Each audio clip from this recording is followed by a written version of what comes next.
అండి. నేను మీ తులసి రాజేష్. ఎట్టకేలకి ఏడుకొండలు ఎక్కి తిరుమలకైతే వచ్చేసామండి. స్వామివారి దర్శనం కూడా చాలా బాగా జరిగింది.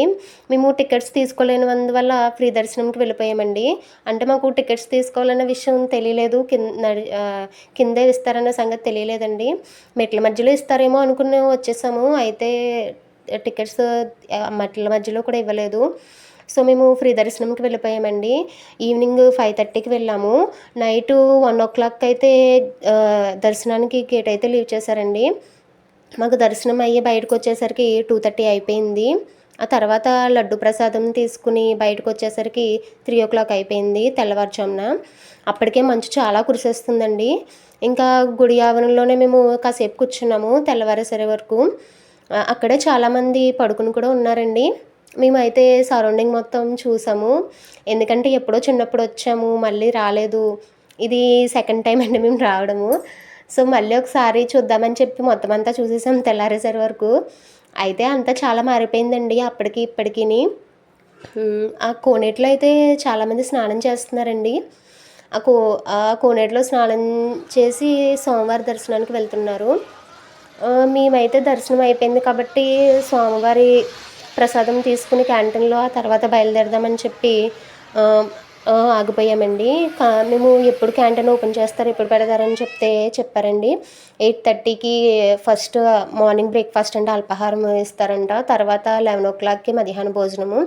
నెక్స్ట్ 4:30కి ఒకటండి టైమింగ్. 4:30 నుండి 8:30 వరకు కూడా మనకి నైట్ భోజనం అయితే దొరుకుతుందండి. ఆ తర్వాత కూడా పెడతారని చెప్పి అన్నారండి చాలామంది. లైన్లో అయితే నుంచున్నామండి క్యాంటీన్కి వెళ్ళడానికి. ఇంకా గేట్ ఓపెన్ చేయలేదు. కాస్త కూర్చోడానికి ప్లేస్ ఉంటే కాళ్ళు ఆగుతున్నాయని చెప్పి అందరూ కూర్చుని పోయారు. తర్వాత మేము లోపలికైతే వెళ్ళామండి.